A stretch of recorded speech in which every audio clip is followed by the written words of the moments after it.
There's a huge difference from simply being alive and really feeling alive.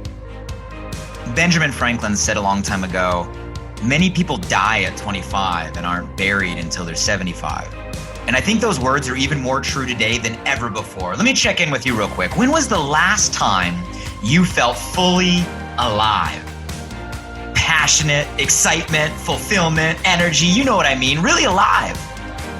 Too often today, so many of us are stuck feeling the exact opposite, feeling stuck in routine, stuck on autopilot, stuck running through the motions, stuck reliving the same day over and over and over and over again and calling that life. And then if we're stuck for too long, we end up being so hard on ourselves. Why is it that we're so hard on ourselves? Have you ever felt like no matter how hard you try, no matter how much of yourself you really give, it just never feels like enough? Don't worry, if you've ever felt this way, you're not alone out there. You guys, right now, self-doubt and insecurity, it seems like they're at an all-time high. Studies show that the majority of people feel disengaged and unfulfilled in their work and career. I know we've all heard of the whole midlife crisis thing, but have you heard of the whole quarter life crisis? There was a recent survey that LinkedIn put out that found that 72%, that's 3/4 of young professionals have been through what they're calling a quarter life crisis, where they're questioning their life choices. Oh, and don't worry, this isn't just a millennial problem. Right now, today's happiness index says that only 1 in 3 Americans are very happy. But the real question in all of this is why? In a time where there's more opportunity than ever before, why do we feel this way? Why are we stuck? Why don't we feel fully alive? I've spent the last 20 years of my life obsessing over these questions. And I think I know the answer why. Welcome to the very first Alive by Design podcast. I'm Blake Mallon, and first, I just want to say thank you for being here. I'm a firm believer no matter who you are or where you're from, our time is the most precious thing we all have. And I also realize there's so many amazing places and individuals you can go to for information and inspiration today. I truly appreciate and am grateful for you being here and plugging into the podcast together. I also want to admit something right up front. I'm nervous about this one. And that almost feels funny for me to say. For those of you that are not familiar with my background, speaking in front of individuals is not something that's new to me. I've had the privilege of doing that over the last 20 years in my career, primarily through building my companies and brands. I've had a chance to speak in front of tens of thousands of people across 14 different countries. It's allowed me to see the world, experience new cultures, meet such amazing people, from small groups to, I'll never forget, the largest was actually an event I had the opportunity to host inside the American Airlines Arena. That's where the Miami Heat play out there in Miami, Florida. And it happened to be a couple weeks after the Miami Heat actually won the championship, for all the basketball fans out there. And I remember standing in the middle of that stage saying, wow, there's more people in this arena right now for our event than there was a couple weeks ago for the championship. And that's only because not only was the arena full, we actually were allowed to put, chairs on the basketball court, which they couldn't do during the game. But the point of the story is, I'm more nervous sitting here in my office talking to a microphone for all of you guys than I was standing in the middle of that arena with 18,000 plus people all around. And I'm wondering, well, why is that even the case? And I think if I were to be open and honest with all of you here today, it's because this conversation, this first podcast, has been a while in the making. Matter of fact, starting this podcast has been on my personal goal list for over 3 years. I bought the equipment I'm using right now over 2 years ago. I selected the name, got the trademark, had the logo, did all of that over a year ago. And I don't know if any of you can relate with this, but sometimes there's maybe an idea or desire we want to move forward with, but something keeps us from taking that first step. Have any of you guys ever been there? And I think if I were just to be honest with myself and all of you listening, that's probably rooted in just a desire for this to be as good as it can be, right? A desire for it to be perfect. I'm in a social circle and peer group where I'm close with a lot of the biggest names in podcasting. A lot of my friends are some of the top of the business and entrepreneurship categories. And how often do we find ourselves, comparing where we're at against maybe other individuals out there? And instead of drawing an inspiration, right, or a what's possible, it keeps us from taking that first step. And I think maybe that's a little bit of the truth in my hesitation over the last couple of years. But I'm excited to have this conversation with all of you today. And you might be asking, well, why now, right? Why take the step? Why podcast one? Why are we here? And, my answer to that has just got to be a feeling. I have a feeling inside of me right now that now is the time. Now I need to begin. Now is the time for this to start. And I can't explain it other than a feeling. It's an interesting time to be launching Alive by Design, launching this podcast. As this is being recorded, we're in the middle of the COVID crisis. We're in the middle of a worldwide pandemic. We're in the middle of self-isolation and a time of a lot of unknown and uncertainty. Right now, I'm quarantining here inside my home in Pacific Palisades, California. My wife is downstairs with our kids. We'll be celebrating our anniversary through this quarantine. So coming up here, both our dating and our wedding anniversary is on the same day. We wanted to keep it simple. So we'll be celebrating 21 years together and 7 years of marriage here during this quarantine. And yes, for those of you guys doing the quick math in your head, we are high school sweethearts, been together a long time. And yes, we did wait a while before we took the step into marriage. But we'll save that conversation for a future episode. She's amazing. And downstairs with my son, Grayson, who's almost 4.5, and my daughter, Sadie, almost 2. So little ones in the household right now. And when it comes to what's going on with COVID-19 and with Corona and just the times that we're all being faced with right now, my heart goes out to everybody who is being challenged. My heart goes out to all of the obstacles that are being presented. My gratitude goes out to everybody that's on the front line every single day, to our healthcare professionals and people making a difference. And I don't want to minimize the real reality of the challenges that we're facing. But I also don't want to dive down that rabbit hole in these conversations. There's plenty of more qualified experts and resources out there when it comes to the specific crisis that we're in and what are the solutions and how we're going to get out the other side. But I will say I'm a firm believer that in times of obstacle, and there's no doubt that we are in a time of growing and rising obstacle, I'm a firm believer also comes wrapped opportunity. And a lot of times when we have the greatest obstacle, we have the greatest times of opportunity. And I do believe one of the opportunities that we're facing, at this point is kind of an interesting forced pause, if you will. Any of you feel like the world just kind of woke up in all of this and just said like, wait, just slow down for a minute, right? You're like, slow down for what? Slow down everything, right? Slow down who? Slow down everyone. Slow down where? Slow down everywhere. For how long? Until. It's like we have this gift of a forced pause. And the truth is, we may never have this kind of opportunity where everything is kind of saying pause for a minute ever again in our lives. And one of the gifts I think that comes with this forced pause is maybe a suggestion or an opportunity to kind of reevaluate what we value. I don't know if any of you listening have kind of felt the same way through this season, where it's kind of forcing us to reevaluate what do we really value, what is most important to us. I'll give you some examples. There are certain things that I used to do every day just on autopilot, a routine that I can't do during the season. And you know what? There's some of those things that I don't miss at all. And there's other things that maybe I would totally take for granted. I never would have put at the top of my list that I can't do right now with maybe my friends or family. that I really, really, really miss, and I can't wait till we get a chance to do again. How many of you out there have kind of taken this opportunity of a forced pause to start to reevaluate maybe some of the things that are most important to you?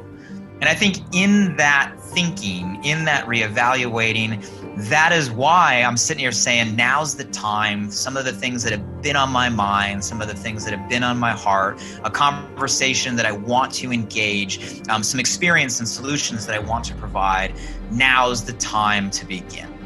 So that's why we're here.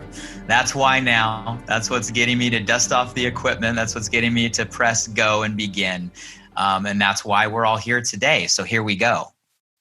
So in this first podcast, I really want to give some perspective on who this is for and what kind of value you can expect to find in some of the upcoming conversations. Kind of my commitment to all of you listening out there. But before we go there, I just want to ask a question real quick. Do you remember how much we just loved pop quizzes in school? You know, where the teacher out of the blue would surprise you with some list of questions. We're going to do that right now together. And stay with me real quick. We'll have some fun in this conversation. I'm curious how this works through all of you that are listening right now. And you don't have to worry. You can take a kind of sigh of relief. This is a super simple one. I'm going to tell you a story. And if you know the answers, I just want you to fill in the blanks. And you can do that just by repeating the word in your mind or even saying the word out loud before I say the answer. And you'll kind of get the gist. It's a really simple story. So let's all do this together, okay? Full kind of engagement and participation here. We'll have some fun. You guys ready? Okay, here we go. Living a good life is simple. Just follow the steps. Around age 5, grab the backpack. It's time to go to school. At school, study hard and get good grades. So you can graduate high school and get into a good college. So you can graduate college and get a good job. Work hard so you can make good money. Meet the right person, fall in love, and get married. Buy a house and start a family. But don't forget to save your money so you can eventually retire and be, no, not dead, and no, not broke. That's not what I meant. So you can be happy, right? As happy what came to mind. I love it. So give yourself a quick little silent round of applause. A+ for everyone listening, for those of you that played all out. And now that that's over, just kind of pause for a minute. So how do we do? And my real question is, how do we all know the exact same answers? You might be asking, well, how did I know you would give those answers? Well, here's why. I've now told that story in front of tens of thousands of people. And despite all the different ages and backgrounds, different parts of the world, nearly everyone always answers the exact same way. And what exactly do you call this thing we just kind of recited together anyway? I call it the script, because it feels like a prescription for how we've been given to kind of live our life. And you see, this script is what builds our belief system around everything we're supposed to do. It serves as kind of our internal measuring stick, gauging how well or not so well we feel we're doing in life at any point in time. You see, it's the same reason why some of us feel like we're failing. If we don't get certain letters on a report card or aren't married with kids by 35, or that the only way we'll be successful is if we're a doctor or a lawyer or a rapper or a professional athlete. You see, aware of it or not, we all have a script. You see, being aware of that script and then learning how to intentionally design that script is part of the answer on how we feel fully alive. But again, the real question is why? And I keep coming back to that simple question because it was that question that changed everything for me personally. So rewind with me for a minute, and I just want to take a moment to share a little bit of my personal story so you can get some context as to why I'm so passionate about this topic. So I grew up in a small suburban neighborhood called Newbury Park, just north of Los Angeles in Southern California. Both my parents were public service. My mom was an educator. She was a teacher, counselor, principal of a school, and my dad, law enforcement. He was a police officer. And yes, I just said that my parents were a cop and a principal, not meant to be a joke, but you can laugh at my pain. And that script, that prescription we all just recited together, that was the path I was given as far back as I can remember. In order to be successful or live a good life, those were the steps that I was to follow. And who was I to question, or who was I to judge? Who was I to ask or know differently? So that's exactly what I did.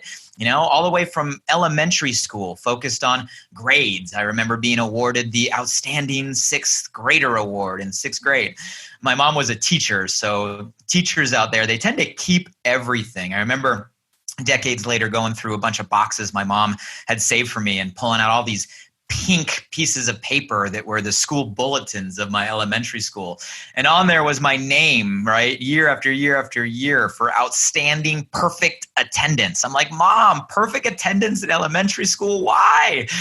But that was the path, right? All the way through high school, I was the student body president. I went on to, at the time, which was one of the top academic colleges in the nation, very difficult to get into, and graduated with multiple degrees in political science, an emphasis in public law, a minor in psychology. I graduated, from that university in a total of 3 years, cum laude, right? So Latin honors. And when I say following the script to a T, I mean to a T. Why? I thought I was going to be a lawyer, right? In my family, it was either you were a lawyer or a doctor or a failure. I don't like blood, right? So I was law school bound.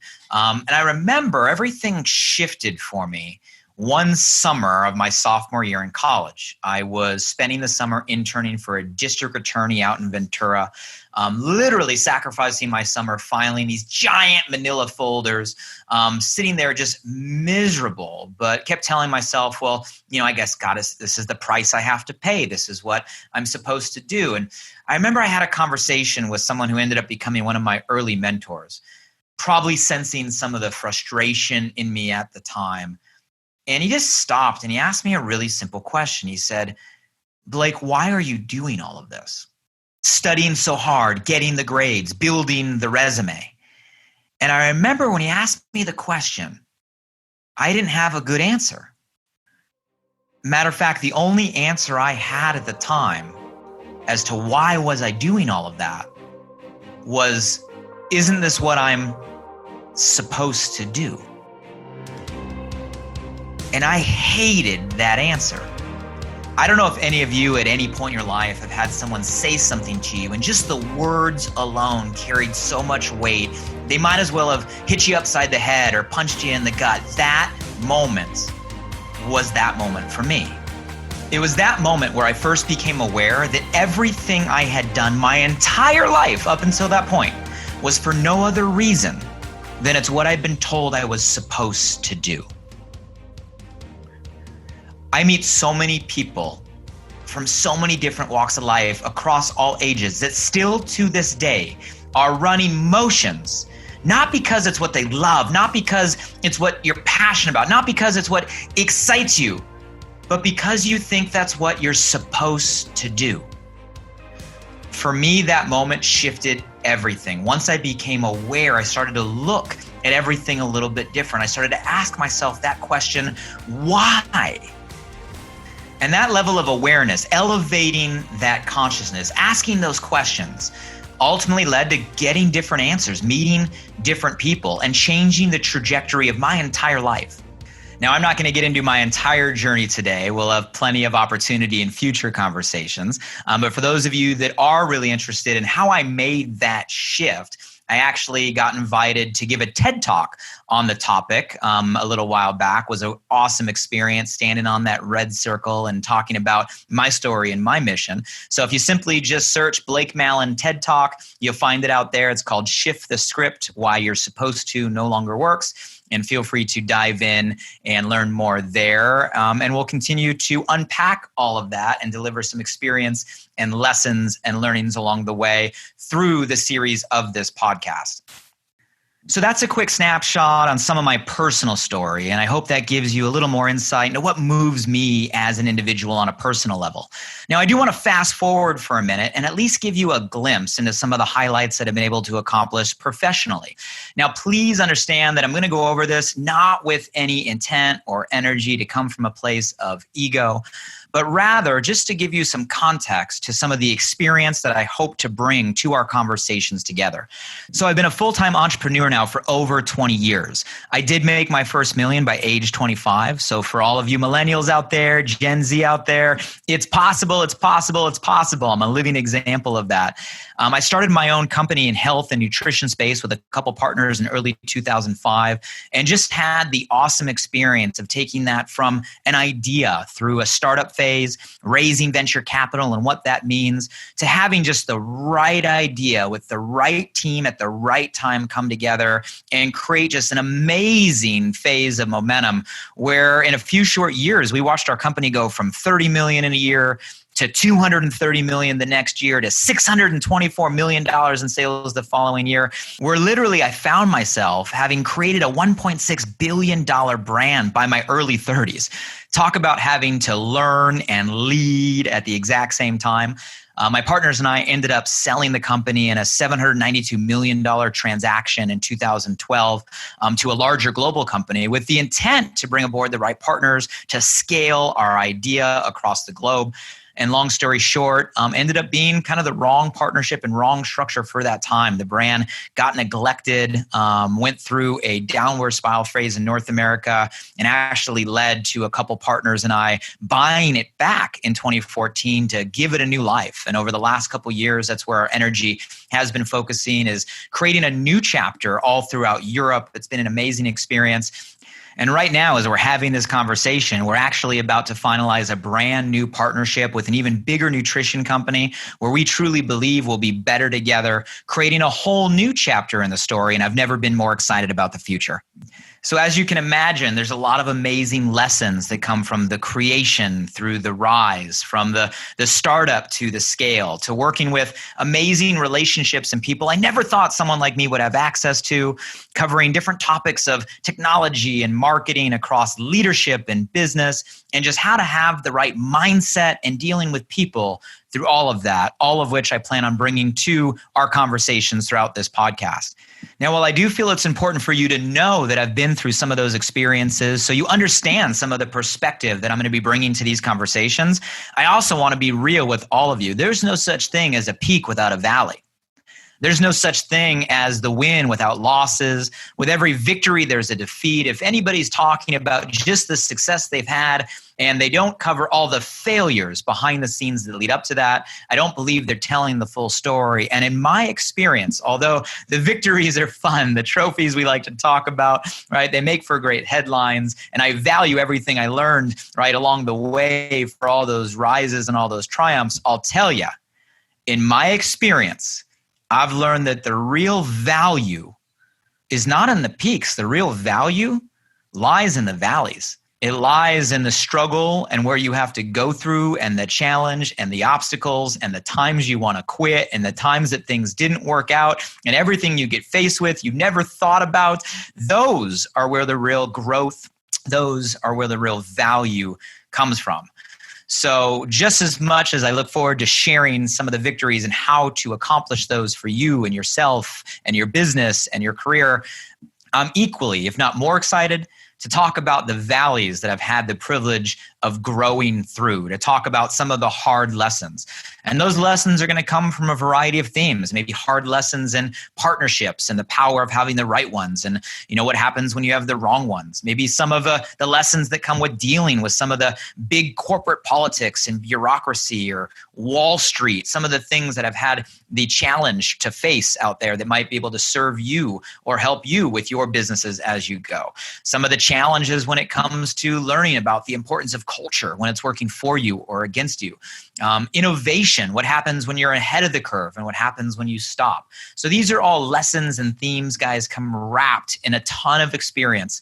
And I'll tell you, show me the wound And I'll show you where the wisdom comes in. In 20 years as an entrepreneur, both the highs and the lows, there's a lot of wounds and a lot of experience. And I value both of them the same. And I look forward to bringing that to all of you and sharing both the experience and the perspective in hopes that can help you on your journey along the way. And through all of it, I'll tell all of you on a personal level, there's been seasons of my life where I felt truly alive. And there's also been seasons of my life where I felt stuck, just like so many other people out there.